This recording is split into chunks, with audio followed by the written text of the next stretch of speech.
ये है पोषण। 4 अन्यों की जो क्लास चलती थी, बहुत सुंदर क्लास चलती थी, अरे उसको मंदिर आने का कह करके भी हमें यहां तक लगाना। दृष्टांत देते थे, बेटा चोट क्यों लगी, बेटा तुम मंदिर नहीं जाते इसलिए चोट लग गई, तुमने गाली दी थी इसलिए तुम्हें चोट लग गई। मैं मम्मी हम गाली नहीं देते फिर भी चोट लग गई, कि बेटा पहले कर्म बांधे थे इसलिए चोट लग गई। ऐसे क्रम क्रम से पढ़ाते हैं, अभी भी पढ़ाते होंगे। कहाँ खराब है बोलो? तो वो तो लगा लेना, विद्या में विवाद बसे। फिर से बोलूं क्या कह रहे हैं? इसलिए विद्या नहीं लेना, प्रयोजन हल करना। विद्यावान नहीं, विद्वान बनो। हालांकि कोई ज्यादा अंतर नहीं होगा तुम्हारी साहित्य में, मेरी नजर में बहुत अंतर है, बहुत अंतर है। विद्यावान नहीं बनो। तुमने वो पढ़ा है पाठ, विंशति पाठ है, कौन सा परमार्थ को एक आलोचना पाठ है बहुत अच्छा, कौन का पाठ है बहुत?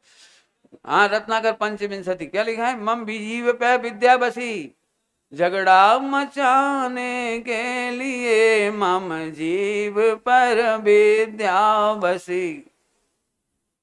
झगड़ा नहीं फैलाओ, वात्सल्य बढ़ाओ, उपगुहन करो, स्थितिकरण करो, आगे बढ़ाओ। मैं बहुत सोचता हूँ मेरे अकेले से थोड़ी चलेगा, ये बच्चा पाठशाला पढ़ाएगा इससे चल रहा है शासन। पूरे देश में पाठशालाएं चल रही, वहां से चल रहा है जैन शासन। हमारे शिविर में आ गए और मैं टॉप पे बैठ गया, इससे काम नहीं चल रहा है।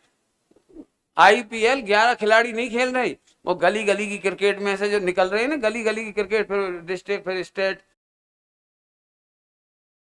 फिर बढ़ते बढ़ते बढ़ते फिर वे आए। अब मेरे सामने तुम जो सब बैठे हो ना, ये डिस्ट्रिक्ट लेवल के हो। तुम में से कोई छट करके इंटरनेशनल समोसरण में जाओगे, समोसरण लेवल पे तब जाओगे तुम। इन्हीं में से छट के, सब नहीं जाओगे। मैं तो डिस्ट्रिक्ट खिला रहा हूं।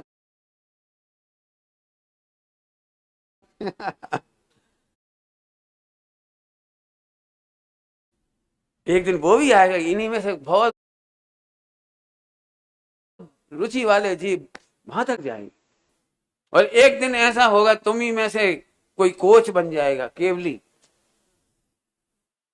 अभी खिलाड़ियों में से कोच बनता है, फिर जो एक्सपर्ट खिलाड़ी होते हैं वो कोच बन जाता है। ऐसे तुम ही में से कोई केवली बनेगा, बन जाएगा, उसमें क्या दिक्कत है? समझ में आया? तो विद्या में विवाद बसे, तो फिर क्या करें?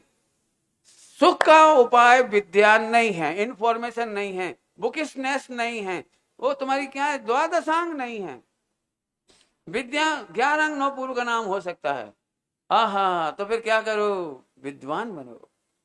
विद्वान किसका नाम है? मिल जाएगा, पढ़ लेना। अपना रस पीने के लिए सदा, अपना ही रस नहीं पिया तो क्या फायदा? एक वक्ता के बारे में एक दृष्टांत आया है, वक्ता का। ऐसे वक्ता तो बहुत मिल जाएंगे, कढ़ैया जैसे। कढ़ैया नहीं समझ में आई? कढ़ैया, हलवाई की कढ़ाई। ऐसे वक्ता तो बहुत मिल जाएंगे, हलवाई की कढ़ाई की तरह। समझ में आई किसी? जो कढ़ाई में बढ़िया बढ़िया रसगुल्ला बनाते हैं, हलवा बनाते हैं, और बिक जात सब। वो कढ़ैया बिल्कुल नहीं चखा, कढ़ैया बिल्कुल नहीं चखती, वो बिक जाता है पूरा पूरा। ऐसे ही हम खूब पढ़ते हैं, तैयारियां करते हैं, सबको खुश कर देते हैं, सब हमसे खुश होकर शिविर में से चले जाएंगे, मजा आ गया, आत्मा कितनी जोरदार है, कितनी बढ़िया है। और हम आखिरी में यही खुश रहे, हम कितनी बढ़िया कढ़ैया है, कैसे खुश कर दो सब। तुमने तो यही चखा। सबसे बढ़िया वक्ता या सबसे बढ़िया श्रोता, सबसे बढ़िया वक्ता नहीं कह रहा हूं, सबसे बढ़िया श्रोता कह रहा हूं, जो आखिरी में वक्ता बन जाता है। सबसे बढ़िया श्रोता सबसे आखिरी में वक्ता बन जाता है। कैसे बन जाता है? मटके के समान। डॉक्टर साहब कहते थे हमें कच्ची नहर बनाना है, हमें अपने शास्त्रियों को पक्की नहर नहीं बनाना है। सुना हुआ तो? डॉक्टर साहब कहते थे हमें अपने बच्चों को, शास्त्रियों को कच्ची नहर बनाना है। कच्ची नहर माने पहले खुद पी जाओ। सुन रहे हो? पहले पी जाओ, पढ़ रहे हो पी जाओ, विचार कर रहे हो पी जाओ। पहले अपने लिए कच्चे घड़े की तरह, एक बूंद गई सूख गई, दूसरी बूंद गई सूख गई, तीसरी बूंद गई सूख गई, धीरे धीरे भरती चली गई, भरती चली गई, भरती चली गई, भरती चली गई, और जब ऊपर तक भर गई, अब बूंद आ रही से उफरने लगी। ये है वो वक्ता, श्रोता वक्ता बन गया। कुछ कह गए हम समझ में आएगा जी? मटका तो ऐसे ही रखो रहा, कुछ कह रहा हूं ध्यान से समझ में आ रहा है? मटका ऐसा नहीं भाव, कुछ समझ में नहीं आया कैसे तुम्हें? केवली भगवान ऐसे बैठ करके दिव्य ध्वनि खिरती है बस।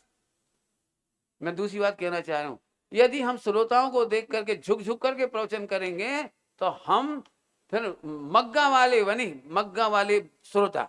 लो भैया पियो पानी, पानी पियो, पानी पियो। अरे नहीं, जो उफन रहा वो पी लो। बस समझ में आया? क्या मैंने, हम किसी के लिए अपने शुद्ध उपयोग का घात नहीं करेंगे। पूज्य गुरुदेव श्री का बिल्कुल यही सिस्टम था। वे दुनिया के किसी कोने में गए, यहां तक कि जेल में भी गए, और शुरुआत हुई भगवान आज में। हमारे विदिशा में पधारे थे हमारे सेठ जी थे, राजेंद्र कुमार जी, वे अलग से मिले आए, अलग से मिले आए। साहब यहाँ आज बहुत आसपास के गांव की लटेरी और नटेरन सिरवांज बामोरा सब तरह के लोग आएंगे, भी कब मंदिर में जिनवाणी नहीं पड़ी, भीड़ आ जाएगी आपके नाम से। तो आप एक काम करियो, आपके प्रवचन वैसे हिट हो जाएंगे और सब लोग आपकी इतनी महिमा करेंगे और बहुत प्रभाव हुई हमारे जैन धर्म को।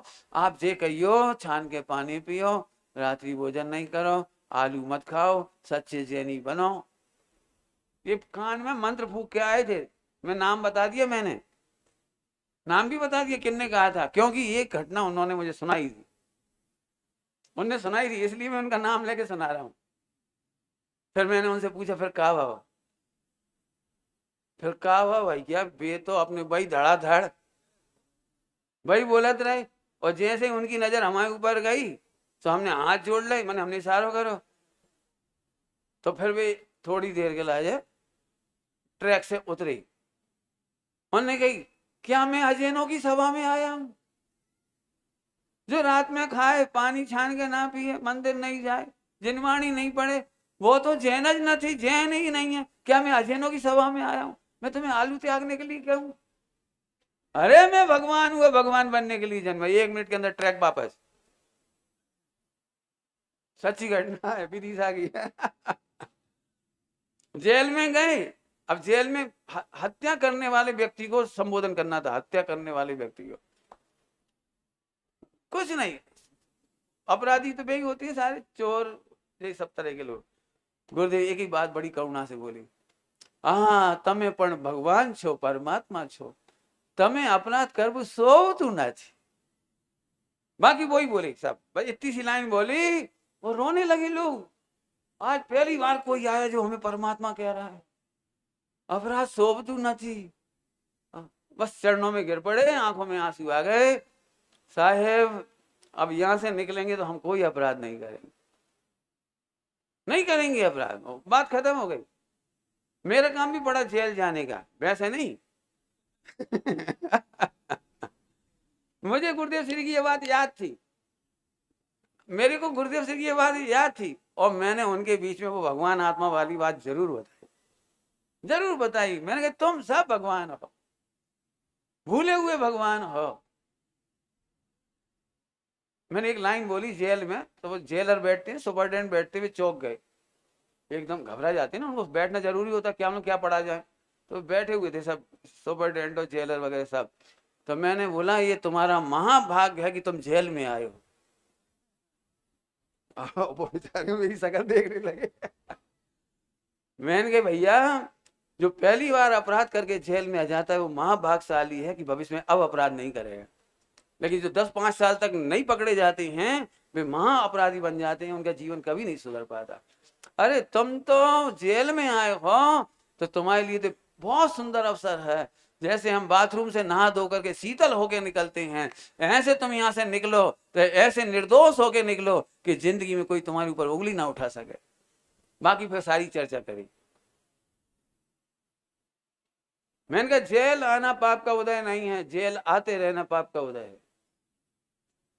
जेल आ गए, एक पाप का उदय था, गलती थी, आ गए, कोई बात नहीं, सुधार गृह है, जेल का एक नाम सुधार गृह है, पता है। अब यहां से निकल जाओ, अब नहीं आना, बस हो गई बात खत्म। तो विद्या में विवाद बसे, आ जाओ वापस, काया में मरण बसे। अगला क्या लिखा है, काया में मरण।